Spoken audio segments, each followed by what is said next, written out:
Narcan! Let's talk about it.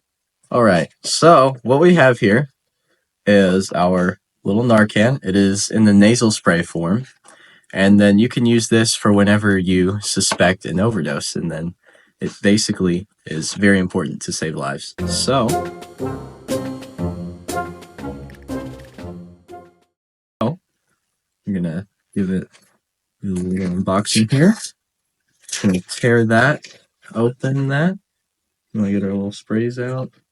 So it comes with two little nasal sprays, a little an informational pamphlet. Don't have to worry about that though. Because And then, yes. you open it. Yes, on the front of the box, it'll have all of our little instructions. And then there's the sprays. So it is just two, and they're pretty simple, pretty easy to use. But just on the instructions here, so what you want to do whenever you suspect that someone has had an opioid overdose, you want to check for a response. So ask the person if they're okay, basically, and shout their name. But I mean, if you don't know their name, it's okay to just shout, "Hey, you." And then, so you want to check for signs of an opioid overdose. So you want to try to wake them up. And then if their breathing is very slow or irregular or has stopped, then that's all another sign of an overdose. And then the center part of their eye, if that is like super small, that's called pinpoint pupils. And if those are like that, then that's another sign of an overdose. And then when you're going to give them the Narcan, you open the box, which is a peel tab, and then you hold it as you would a regular nose spray, and gently insert it into their nose. Their head would be tilted back, and your hand would be under it to support them, and then you just spray it. And then it's pretty simple once you give it.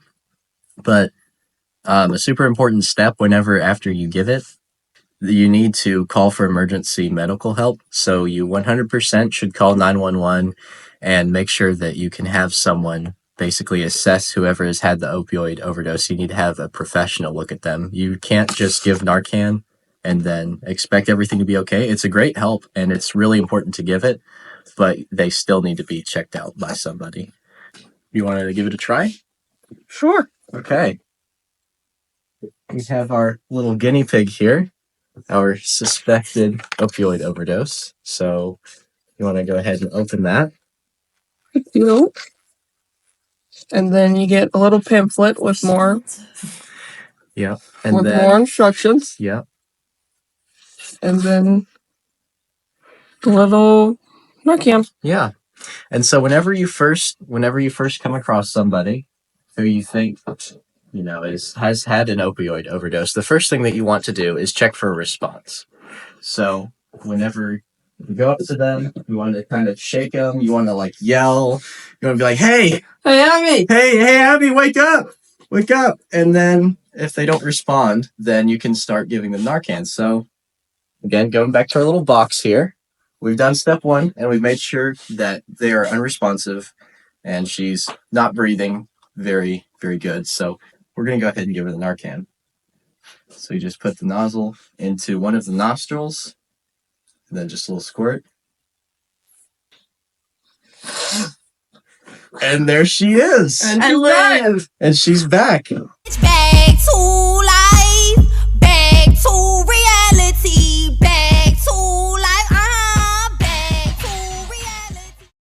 And so Narcan has brought Abby back. And so now we still have to call 911 to make sure I'm okay. Exactly, because it's, like I said, super important that she does get checked out by a professional.